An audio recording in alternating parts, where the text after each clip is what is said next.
నేను నా ప్రజల కోసం నేను ఏమైనా చేస్తాను అన్నాడు. ఎవరు? మన పల్లె ప్రశాంత్ గారు. ఏం చేసిండు?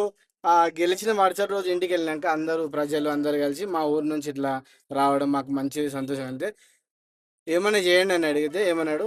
నేను ఈ 30,000తోటి, ఈ 30 లక్షలతోటి నేను ఏం చేస్తా, నన్ను సీఎం చేయండి అని చెప్పేసి అన్నాడు. ఇక సీఎం చేస్తే ఆయన చేస్తాడు ఇక అన్ని, ఇంకా పల్లె ప్రశాంత్ గారు. అందుకని ఈ ఈ సీజన్లో మాత్రము ఖచ్చితంగా ఇమాన్యుయల్ అయినా సరే నాకు, సుమన్ శెట్టి సార్ అయినా సరే, వీళ్ళు ఇద్దరిట్లో ఎవరైనా ఒక రావాలని చెప్పేసి నేను అనుకుంటున్నాను. సంజన గారికి ఏంది ఎలా ఉంది?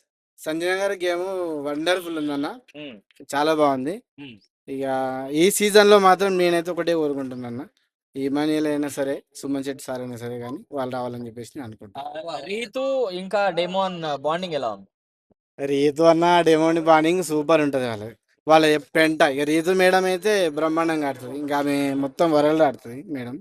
ఈ హౌస్ కాకుండా ఆమె చాలా పని. కళ్యాణ్ గేమ్ ఎలా అనిపిస్తుంది? కళ్యాణ్ గేమ్ అన్నది బాగానే ఉంది, నాకు ఇట్లా నచ్చింది కళ్యాణ్ అన్నది. కానీ నేను ఇద్దరి మధ్యలో ఎందుకు అంటే మీకు డౌట్ రావచ్చు, ఇమానియల్ కానీ సుమన్ శెట్టి సార్ కానీ.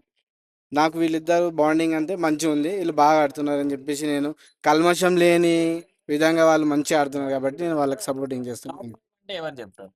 టాప్ 5 అని నేను ఏం చెప్పలేనన్నా, ఇక అంతా ఎవరు? టాప్. భరణి గారు రీఎంట్రీ ఇచ్చారు కదా, ఇచ్చిన తర్వాత అసలు గేమ్ ఏం ఆడడం లేదంటున్నారు, మీరేమంటారు? గేమ్ ఆడుతున్నారు కదా అన్న, మంచిగానే ఆడుతున్నారు కదా. ఎవరికి కనపడడం లేదు, ఆయన గేమ్ ఆడేది మాస్క్ లోనే ఉంటున్నాడు అంటున్నారు. ఓకే, తనుజ గారు ఈ వీక్ కెప్టెన్ అయ్యారు, ఎలా అనిపిస్తుంది? తనుజ గారు ఈ వీక్ క్యాప్టెన్ కావడం నాకు చాలా బాగుంది అన్న, ఆ, మంచిగా చాలా బాగుంది క్యాప్టెన్ అవ్వడం ఇట్లా. నాకు ఉమ్. ఈ టాప్ 5లోకి వెళ్ళాలనుకుంటున్నా తనుజ మేడం ఇట్లా. కానీ ఆమె ఏం చేస్తావు, ఆమె ఆటలు ఆమె ఏడుస్తుంది కదా. ఇక ఏడవద్దక్క, నువ్వు బాగా ఏడుస్తున్నావు, ఎందుకు ఏడుస్తున్నావు? నువ్వు ఏడవకుండా మంచిగా ఆడు, మంచిగా గెలుస్తావు, నువ్వు టాప్ 5లోకి రావాలని చెప్పేసి నేను అనుకుంటున్నా తనుజ. ఇన్ని వీక్స్ ప్రతి టాస్క్ లో ఏడ్చింది, ఫైనల్ గా కెప్టెన్ అయింది, ఎలా అనిపిస్తుంది? ఏడ్చేడ్చే క్యాప్టెన్ అయింది అక్క, నువ్వు అట్లే ఏడ్చేడ్చి మరిగా బిగ్ బాస్ కప్పు గిట్లా కొట్టేసావు నువ్వు ఏడ్చేడ్చి. నేను అనుకుంటున్నా అట్లాగే. ఎలా అనిపిస్తుంది? బాగుందన్న తనుజ మేడం గారు బాగుంది. చాలా ఏడుస్తుంది, ఇమాన్యుయల్ సపోర్ట్ వల్ల ఇక్కడ వరకు వచ్చింది అంటున్నారు, మీకు అలా అనిపించిందా? ఇమాన్యుయల్ గారి సపోర్ట్ వల్లనే ఈ డాక్ వచ్చింది. ఇప్పుడు ఏడ్చి కప్పు కొడతానికి కూడా నేను అనుకుంటున్నా. అప్పుడు మన పల్లె ప్రశాంత్ అన్న సింపతి ఏడ్చిండు గరిగట్ల పొల్లాడి కప్పు తీసుకుపోయిండు కదా. ఇప్పుడు ఈమె ఇట్లా ఏడ్చి కప్పు తీసుకుపోతా అని చెప్పేసి నేను అనుకుంటాను. టైటిల్ ఎవరిద్దరి మధ్యలో ఉండొచ్చు అంటారు మీరు? టైటిల్ వచ్చేసి టాస్క్ వచ్చేసరికి నేను అనుకుంటున్నాను ఇమానియల్, సుమన్ శెట్టి వీరి మధ్యలో నేను టాస్క్ అని అనుకుంటున్నా. టైటిల్ బాగా టాస్క్ వచ్చేస్తాను అనుకుంటున్నాను. తనుజాకు ఇప్పుడు బిగ్ బాస్ హౌస్ లో పోటీ అంటే ఎవరు చెప్తారు మీరు? ఇప్పుడు తనుజకి బిగ్ బాస్లో పోటీ అంటే నేను అనుకుంటున్నా సుమన్ శెట్టి గారని అనుకుంటున్నా. ఇప్పుడు సుమన్ శెట్టికి పోటీ అంటే ఎవరు చెప్తారు మీరు బిగ్ బాస్? అని అనుకుంటున్నా. అంటే టాప్ కి వీళ్ళే అంటారా?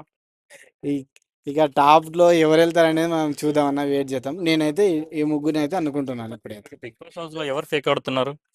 బిగ్ బాస్ హౌస్లో ఇంకా పేక్ ఆడేవాళ్ళంటే ఇంకా మిగతా వాళ్ళు పేకే వాడుతున్నారు, అందరూ పేక్ ఆడ. ఎవరు? మిగతా వాళ్ళంటే ఇంకా ఉన్నారు కదా, కళ్యాణ్ అన్న కానీ వాళ్ళు కానీ డింపుల్ కానీ వాళ్ళు ఆడుతున్నారు కదా, వాళ్ళ కోసం నేను అంటున్నాను. జెన్యున్ గా ఆడుతున్నది ఎవరు? జెన్యున్ అంటే సుమన్ శెట్టి గారు ఆడుతున్నాడు అని చెప్పేసి నేను అనుకుంటున్నాను. జెన్యున్ సుమన్ శెట్టి ఎక్కువ గేమ్ ఏం పార్టిసిపేట్ చేయట్లేదు, నార్మల్ గా అలా ఉన్నాడు, జస్ట్ సింపతితో ఇక్కడ దాకా వచ్చారంటారు, మీరు ఏమంటారు? ఇప్పుడు అందరు సింపతి తోటి ఆడుతున్నారు కదా అన్న, సింపతి తోటి తెస్తున్నారు కదా పైకి. ఇప్పుడు బిగ్ బాస్ చూసే వాళ్ళు ఇట్లా కంటెస్టెంట్స్ అందరూ ఒకటి గమనించాలి, గేమ్ ఎవరు ఆడుతున్నారు, ఎవరు ఆడట్లేదు, ఎవరు సింపతి తీసుకుంటున్నారు, ఎవరు సింపతి తీసుకోవట్లేదు, ఇది ఒకటి అందరు గ్రహించాలని చెప్పేసి నేను అనుకుంటున్నాను. మీరు ఎవరికి కొట్టేస్తున్నారు? నేనైతే సుమన్ శెట్టికి ఓటేస్తున్నాను. Thank you.